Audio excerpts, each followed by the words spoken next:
बिस्मिल्लाहिर्रहमानिर्रहीम। Welcome to Lahori in LA.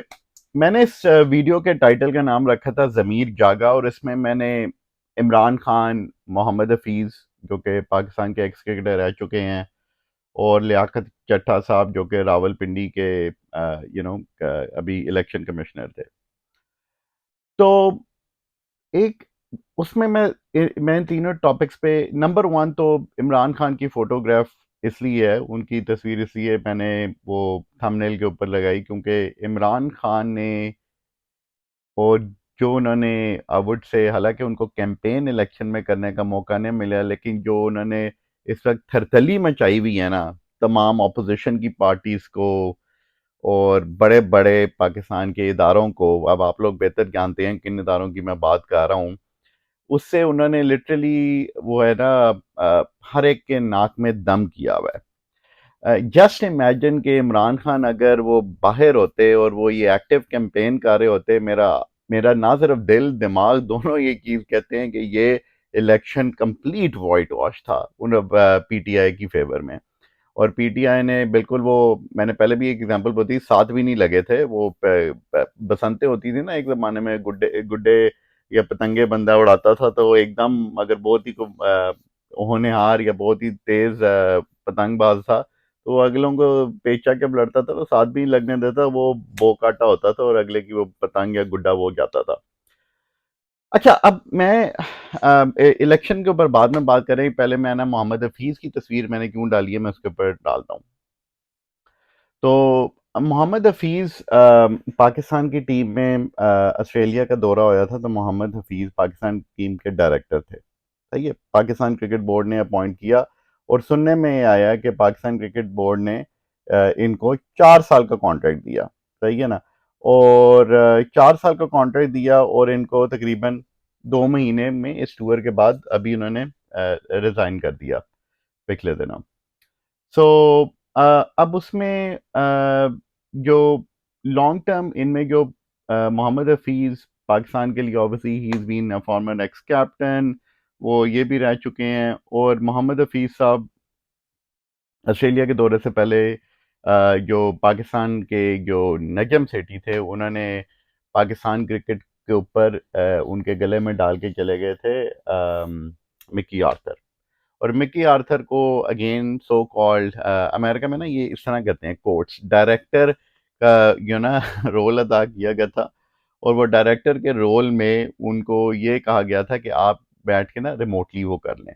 तो number one चीज़, एक स्पोर्ट्स के डायरेक्टर हैं, अलबत्ता तो डिफाइन के डायरेक्टर रोल में मिकी आर्थर क्या उन्होंने कारनामे किए और किस वजह से इनको करोड़ों रुपया अदा किया मिकी आर्थर को, क्योंकि यू नो सेवरेंस पैकेज कुछ तो दिया होगा ना, क्या, क्योंकि मिकी आर्थर दूसरे तीसरे स्टंट ये पीसीबी के साथ लगाने आए थे, वो पीसीबी को आई वुड से नस नस से जानने लग पड़े थे कि किस तरह पाकिस्तान क्रिकेट बोर्ड ऑपरेट करता है।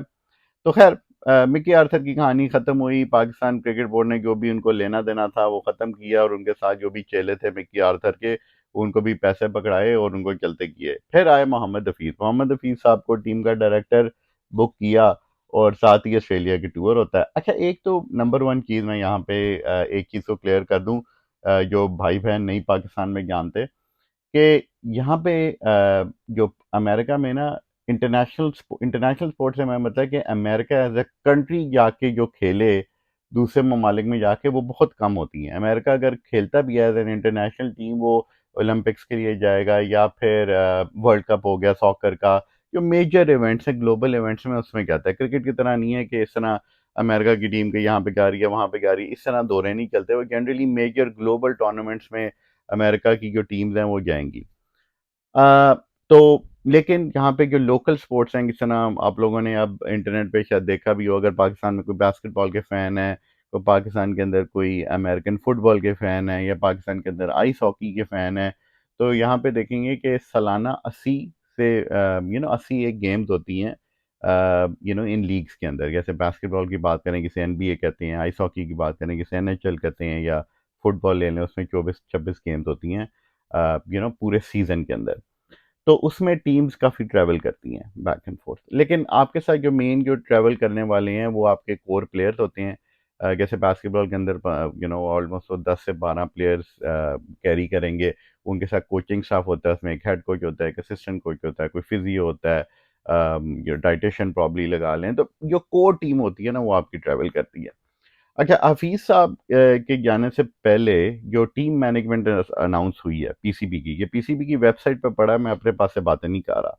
नवंबर 23 को लाहौर के अंदर पीसीबी क्रिकेट बोर्ड ने अनाउंस किया कि नवीद अकरम चीमा साहब टीम के मैनेजर हैं, मोहम्मद हफीज साहब टीम के डायरेक्टर हैं, एडम हॉलियॉक जो हैं फॉर्मर इंग्लैंड ओडीआई कैप्टन, वो बैटिंग कोच थे, Simon Grant high performance coach थे, Umar Gul fast bowling coach थे, Saeed Ajmal spin bowling coach थे, अब्दुल मजीद फील्डिंग कोच थे, और Mansoor Rana assistant assistant team manager थे, और शाहिद असलम जो थे असिस्टेंट बैटिंग कोच थे, और फिर स्ट्रेंथ एंड कंडीशनिंग कोच भी थे, फिर क्लिफ डिकन्स फिजियोथेरेपिस्ट थे, तला इजाज टीम एनालिस्ट थे, और lieutenant colonel Akhtar Hussain security manager थे, रज़ा राशिद मीडिया मैनेजर थे, और Ammar Ehsan videographer, doctor Sohail team doctor, और मलंग अली टीम मैसूर।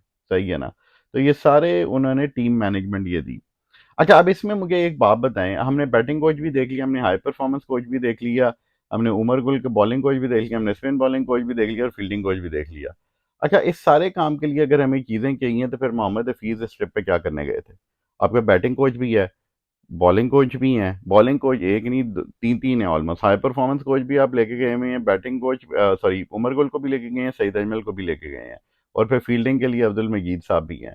तो मोहम्मद हफीज साहब का टाइटल तो हेड कोच तो नहीं बता रहा, यानी अगर हेड कोच होता शायद थोड़ा सा इनको मार्जिन मिल जाता।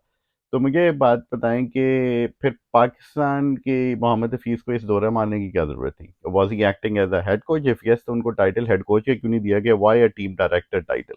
What does a director basically do?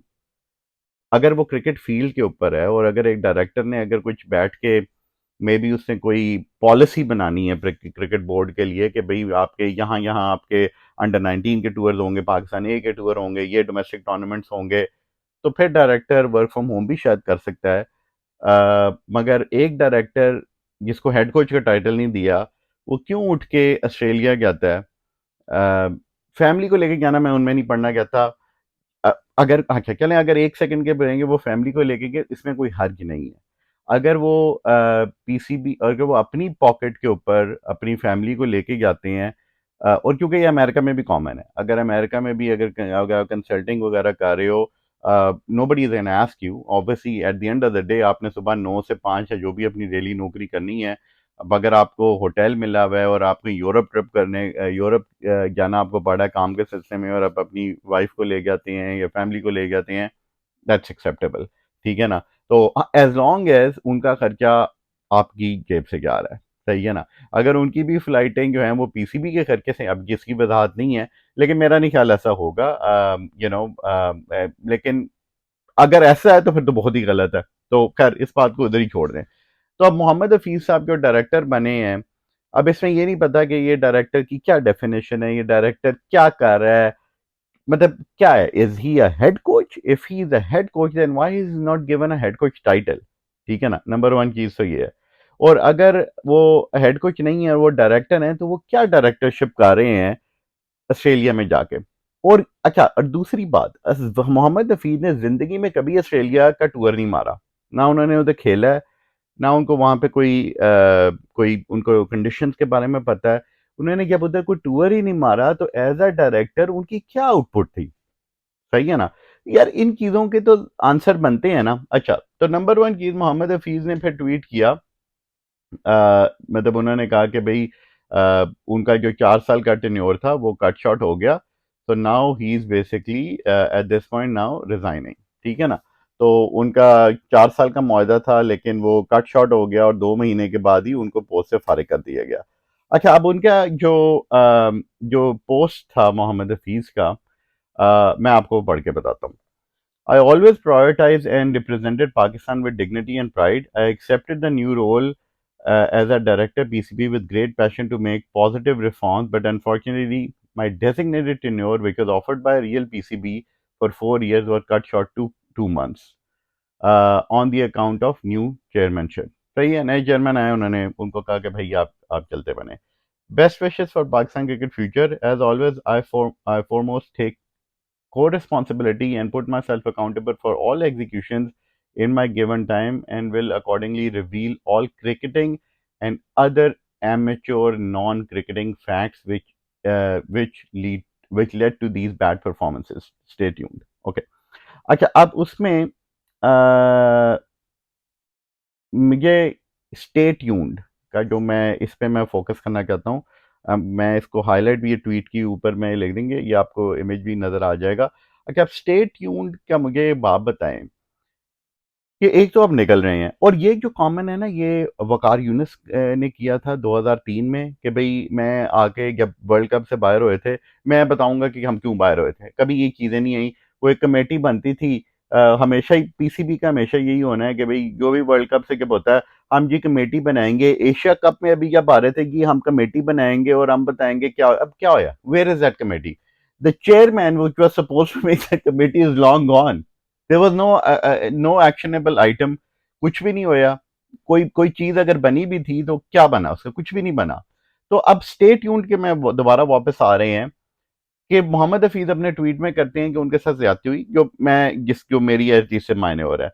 उनको 4 साल का कॉन्ट्रैक्ट मिला था, जो कि कट शॉर्ट करके 2 महीने में चलते गए, वो चलते बने। और अब वो डाउन द रोड वो और चीजें रिवील करेंगे कि क्यों हुई, और ये एमेच्योर बिहेवियर, यानी कि बच्चों वाली हरकतें जो थी ये पीसीबी के अंदर जो चल रही थी, तो स्टे ट्यून को वो आगे रिवील करेंगे। अब क्यों नहीं रिवील कर रहे? अभी रिवील करनी चाहिए ना ये बातें। हमेशा ये हमें लमका क्यों देते हैं? और ये बहुत कॉमन है। उसके लमकाने की सिर्फ एक ही वजह है कि कल को अगर कोई पसंदीदा चेयरमैन आ गया जिनको मोहम्मद हफीज साहब पसंद होंगे, उनका डोर दोबारा इन हो जाएगा। क्योंकि अगर अगर कश्तियां मोहसिन खान साहब की एक बहुत अच्छी उनका वो बोलते होते हैं, उनकी कोट है, play for Pakistan, don't play with Pakistan. Mohsin Khan साहब अक्सर अपने चैनल्स में अब तो शायद इतने एक्टिव नहीं है, मगर वो बोला करते हैं जब भी वो आते हैं ना, वो काफ़ी ये रिपीट करते होते हैं। तो स्टे ट्यून्ड का क्या मायने है? अभी क्यों नहीं आप वसाहत कर रहे मोहम्मद हफीज साहब? आप अगर गए हैं एज अ डायरेक्टर, और अगर आपको कुछ बातें पता हैं, तो अवाम के सामने रखे ना यार। क्यों ये एक हवा में एक एक तीर छोड़ देते हैं, और फिर उसकी कभी चीजों की वजाहत ना कभी होती है नहीं। आज तक 2003 या 2003 तो चले बहुत ही दूर हो गया ना, एशिया कप की रिपोर्ट किधर है? वो ऐसा थका हुआ एशिया कप करवाया था कि पकड़ के आधे बंदों को तोड़ फोड़ दिया पाकिस्तान के पेस अटैक में। जो बेचारे बच्चे कुछ रह गए, उनसे वर्ल्ड कप में परफॉर्मेंस ही नहीं हो पाई। मतलब कभी उठा के श्रीलंका जा रहे हैं, फिर श्रीलंका से पाकिस्तान आ रहे हैं, फिर कभी उधर जा रहे हैं, कभी इधर जा रहे हैं। यार क्या मजाक बनाया हुआ था? इससे बेहतर क्या कप करवाने की जरूरत थी? अगर इंडिया नहीं आना चाहता था तो ठीक है, आप किसी और टीम को बुला लेते यार। अगर इंडिया नहीं खेलने के तो it's not the end of the world, और भी टीमें हैं दुनिया में, किसी से भी खेल लेते। तो ये स्टेट यून से मैं अब इसको हम रिलेट करते हैं लियाकत जट्टा साहब, जो कि रावलपिंडी के इलेक्शन कमिश्नर थे। अच्छा, लियाकत जट्टा साहब कहते हैं कि जी अ, उन्होंने मुल्क के पीठ में छुरा घोंपा है। सही है ना? छुरा क्यों घोंपा है? क्योंकि ये जो फरवरी 8 को इलेक्शन जो है, और उसमें जिस जोशो खरोश से पाकिस्तान की आवाम ने हिस्सा लिया, और और जाहिर बात है जो सीटें जो कि लोग 50-50 60,000 से जीत रहे थे, मतलब तांदली अगर चलो अगर होती है ना यार, वो होती है 19-20 की। बेचारे मार्क्स किसी के 18 आ रहे थे, या नहीं 9 आ रहे थे, आई वुड से 20 में से, और 10 अगर पासिंग मार्क था तो प्रोफेसर एक आधा पॉइंट देके उसको पास कर देता था। सही है ना? तो लेकिन ऐसा नहीं होता कि आप के 0 मार्क्स हैं, आपने 20 आपके 10 पासिंग स्कोर था, तो आप इस तरह करके उसके 10 नंबर आउट ऑफ नोवेयर या इन दी एयर पुल करके आप डाल दो। ऐसा नहीं होता। तो अच्छा, वो कहते हैं कि हम पे बहुत मतलब, अब ये चेक करें कि हर पोजीशन में ना, खासतौर पे गवर्नमेंट की पोजीशन पे, जब इंसान किसी भी मुल्क में हो ना, तो आप अंडर ओथ होते हो। सही है ना? तो अब ये लियाकत चट्टा साहब कहते हैं इनको नींद नहीं आ रही थी, इन्होंने मुल्क के पीठ में छुरा घोंपा है, ज्यादती की है, और ये खुदकुशी करना चाहते थे। फिर इन्होंने कहा कि हराम की मौत मरने से बेहतर है कि मैं जो है ना अप फ्रंट आ जाऊं और मैं सच बताऊं। अच्छा, फिर सच इन्होंने भी आधा पे ज्यादा बताया। अब मोहम्मद हफीज कह रहे हैं स्टे ट्यून्ड। अभी क्यों नहीं ट्यून? ट्यून हम हैं अभी, एज एन अवाम। अब इससे ज्यादा पाकिस्तान की अवाम और क्या कितनी ट्यून होगी? हम अभी ट्यून्ड हैं। हमें बताएं कि आपके साथ क्या होया ऑस्ट्रेलिया के अंदर। तो मेरे लियाकत चट्टा साहब कहते हैं कि हम पे दबाव था। भाई किसका दबाव था, ये भी तो बोलो। अब खुदकुशी अगर करने ही वाले थे तो इसका मतलब है कि उन्होंने फैसला कर लिया हुआ था कि लियाकत चट्टा साहब ने कि भाई अगर हम खुदकुशी करने वाले हैं तो जाहिर बात है यार, अगर आप उस स्टेट ऑफ माइंड में हो कि मैं अब खुदकुशी करने वाला हूं, इसका ये मतलब है कि आपने सारी कश्तियां जला दी हुई हैं। अगर आपने सारी कश्तियां जला दी हुई हैं तो फिर आप ये क्यों नहीं बता रहे आपका दबाव किसने आपको डाला था? किसी इदारे ने डाला हुआ था आपको? जो मेन आपके इलेक्शन कमिश्नर थे उन्होंने डाला हुआ था? किसने डाला हुआ था? मतलब आपको वैसे ही अपने ऊपर ही दबाव था कि मतलब क्या था दबाव? मतलब वोट बहुत ज्यादा काउंट करने थे कि गिनती नहीं आ रही थी? किस चीज का दबाव था आपके ऊपर? मतलब ये जो है Mohammad Hafeez stay tuned tweet, Liaquat Chadha साहब मेरे पे दबाव था, मैं खुदकुशी करने वाला था, ये चीजें मिलती नहीं है आपस में। चाहिए ना, अगर आप जा रहे हो और अगर क्लियर कट जा रहे हो तो फिर क्लियर करके ही जाओ ना चीजें। ये वो दुमछल्ला क्यों फेंक जाते हो कि उसको खुद ही फिगर आउट करते रहो कि किसने मुझ पे दबाव डाला था? भैया, आप एक तरफ कह रहे हैं हम खुदकुशी करने जा रहे हैं, तो फिर ये भी तो बता देना कि आपको दबाव किस खुदा के बंदे का था? किसी का तो, किसका दबाव था? अगर कह रहे हैं दबाव है तो किसका दबाव था? तो इसके ऊपर जो है ना, मैं जो मैं वही बता रहा हूँ, इमरान खान ने जो मैच लगाया हुआ है ना, सही है ना, वो और पीटीआई जिस जबरदस्त तरीके से ऑब्वियसली वो अपने वो इलाकों में उन्होंने कर रहे हैं, प्रोटेस्ट भी कर रहे हैं बहुत ही पीसफुल तरीके से। और ये जो स्लो प्रोटेस्ट वगैरह होते हैं, ये खास तौर पे जब ऐसी वो नाक में दम कर देते हैं इंसान के। सही है ना, क्योंकि आपको वो एक होता है ना, वो मतलब कि कहावत ये है कि भाई आपका कल एग्जाम है तो बार बार आपसे पूछा जाता है तैयारी हो गई है? फिर आप पढ़ रहे होते हो तैयारी हो गई है, हर आधे घंटे बाद तैयारी हो गई है। अब बंदा कहे यार चुप कर गया यार, खुदा के लिए तैयारी कर रहा हूं मैं। तो आपको जब इस तरह के जो वर्ल्ड बेसिकली नेशन वाइड, फिर आपको international newspapers, international media basically आपकी मौकरी करने लग पड़े, आपका मजाक बन जाए, तो इस चीज़ों में आपको बहुत प्रेशर फील करने लग पड़ते हैं। जो करंट एडमिनिस्ट्रेशन है वो काफ़ी अंडर प्रेशर आ जाती हैं कि they need to sort these things out.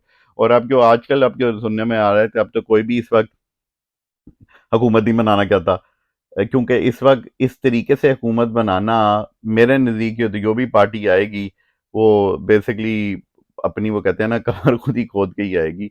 क्योंकि पॉलिटिक्स के अंदर इस तरीके से लेना चार्ज और इन कंडीशंस के अंदर लेना काफ़ी दिलगुर्दे का काम होगा। और स्पेशली कोलेशन बना के फिर आओ, वो आपकी सारी बातें तो मानी नहीं जाएंगी, तो वो एक अलग आप पे प्रेशर होता है। तो इसलिए ये अभी कहानी थोड़ी सी लंबी खींचेगी। लेकिन जो हफीज़ और चट्टा साहब ने ये जो स्टे ट्यून्ड और दबाव की क्लैरिटी नहीं ना दी, इस चीज़ से मैं बिल्कुल एग्री नहीं करता। मेरे नज़दीक पाकिस्तान की जो मीडिया वहाँ पे बैठे हैं, ये मोहम्मद हफीज़ साहब को भी कहें कि एक तो ये स्टे ट्यून्ड को क्लियरफाई करवाएं, और दूसरी साइड चट्टा साहब आप ये भी क्लियरफाई कर दें कि आप तो एक तरफ आप कह रहे हैं कि मैं खुदकुशी करने वाला हूँ, तो खुदकुशी के तो चलें, बहुत एक्सट्रीम आप स्टेप लेने वाले थे तो चलें, ये तो बता दें कि दबाव आप पे किस पे था। सही है ना? तो इन चीज़ों की क्लेरिफिकेशन बहुत ज़रूरी है। Thank you for watching Lahori in LA।